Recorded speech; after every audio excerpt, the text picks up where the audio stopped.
Chaplains are some of the most venerable and respected members of a Space Marine chapter. Looking after the spiritual and psychological well-being of his brothers, they also act as guardians and finders of applicants that wish to become Space Marines, or are chosen to become them.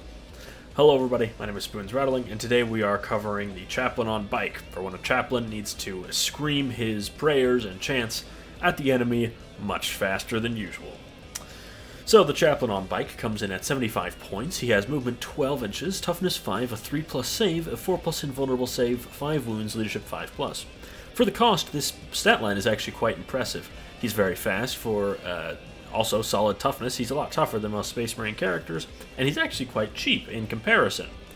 In terms of ranged weapons, he has his Absolver Bolt pistol, which acts as a sort of single-shot heavy bolter, one attack, that hits on 3s at 18-inch range with strength 5, AP 1, and damage 2, a solid enough chance to blow up a Space Marine. Then he has his twin bolt gun mounted to his bike, which has 2 attacks that hit on 3s at 24-inch range with strength 4, AP 1, and damage 1. Then he of course has his Crozius Arcanum, which is 5 attacks that hit on 2s at strength 6, AP 1, and damage 2, a solid Space Marine killing weapon, and does take buffs relatively well. Speaking of, in terms of abilities, he of course has Leader. He has the Litany of Hate as his main core buff, which is while this model is leading a unit, each time a model makes a melee attack, add 1 to the wound roll. This is a very, very solid buffing rule, and helps all kinds of melee weapons, especially mid-strength ones like the Chaplain's own Crozius. Then the Catechism of Fire, which is a prayer from the past that usually buffs ranged weapons, and it's no different here. Each time this model is selected to shoot, select one enemy within 12 inches that is visible. This unit's models gain devastating wounds against that target. Now this is a very solid buff, or rather it would be. The main problem with this is that the most you're getting out of this is just a damage 1, strength 4, AP 1 shot, which is, again, always good to have devastating wounds on, especially with the twin linked, but it doesn't really have enough power to be blowing up tanks or anything, and is still sort of just effective against light infantry, and maybe to some extent Space Marines given its AP 1, but it's not going to be winning any awards at ranged damage. Overall though, the points and buffs that this guy comes for are rather solid for only 75 points, though here we start to hit the first snag. That's the leader options.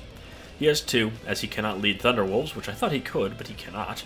Outriders. The Outriders work fine as secondary sort of, Outrider units, but their damage is restricted to light infantry, and even with buffs isn't going to do much else against anything else just because it's bolters and chainswords, which are good with certain buffs, but not just +1 to wound, which won't help with their sort of mediocre AP, and also inability to wound super tough things.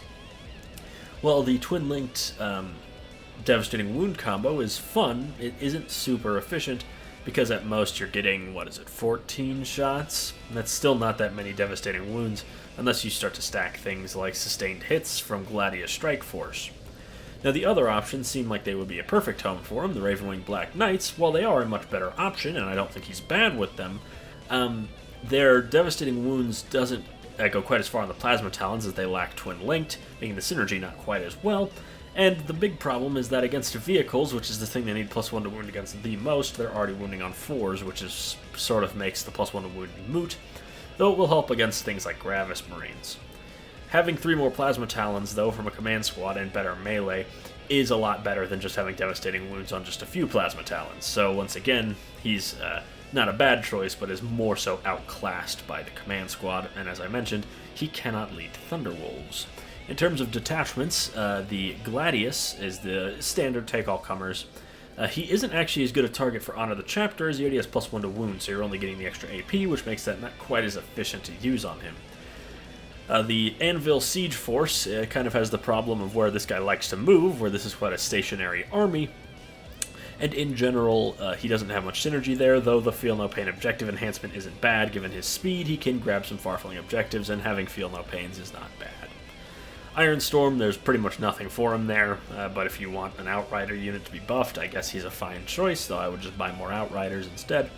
And then Firestorm, the core buff is solid on his bolt guns, and also does help Plasma Talons if you're running with Black Knights, but aside from that, not much there either. In terms of Stormlance, this is unsurprisingly where he's at his best. He really enjoys the +2 strength and AP, but unfortunately, just like with the Black Knights, this buff is considerably better on a command squad or on, say, a Wolfguard battle leader for the Space Wolves. I'm not super familiar with their rules. However, I know that their Thunderwolf Cavalry are nothing to sneeze at.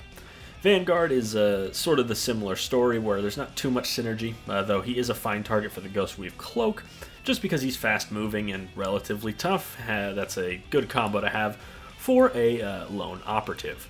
And then, unsurprisingly, the First Company Task Force, which is all about veterans, does not have anything for the Chaplain on Bike because it doesn't affect Outriders, obviously, and it doesn't affect Ravenwing Black Knights, which means that he doesn't have any sort of buffs he can have in First Company that are really worth anything. And I mean, First Company has a lot of issues, and I wouldn't really bring this guy in that detachment because he not only does not interact with the core rules, he doesn't do much else aside from that. So overall, he's probably at his best in Stormlance, or maybe Firestorm. So, the problem with the Chaplain isn't himself, it's more the units he can lead. As I mentioned, he can't lead Thunderwolves, which is where he would undeniably be at his best, as the Thunderwolves would love +1 to wound, with their mid-strength weapons that lack any anti-keywords. As I mentioned, the Black Knights have those anti-keywords, which means against the toughest stuff in the game, where this +1 to wound really should come into its own, it doesn't really do that much, as they're wounding them on 4s anyways. And with Outriders, his +1 to wound doesn't go quite as far, mainly because it's only strength 4, so you're still going to be not super efficient at wounding things, and also the low AP doesn't really help. So overall, out of the two choices you have to lead, there's a better option for the Knights in the very, very strong Ravenwing Command Squad, and Outriders are more of a utility unit. They don't really need a leader, and there's not really any interesting tech you can do with this guy. I suppose it's not the worst to give this guy Fire Discipline in Gladius, if you could get in range of your Oath of Moment target, and then maybe have, like, the Phobos Lieutenant. You don't need the Phobos Lieutenant, sorry, I'm getting sidetracked.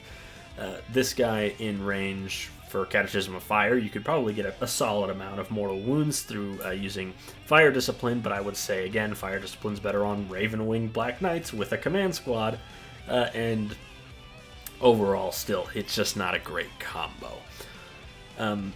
Really what I'm looking forward to is either some sort of veteran bike unit, maybe something more akin to Chaos Bikers, but obviously they're Chaos and not Loyalist. Maybe when the so many birds, so many animal names. Maybe when the Space Wolves get their refresh, the Chaplain on Bike will get a second lease on life in this edition, where he might be able to join Thunderwolves if GW's feeling generous. Anyways, I've been Spoons Rattling. I hope you enjoyed this video. Make sure to like, comment, and subscribe, and tell me how you would use this guy down below. I'll see you all next time.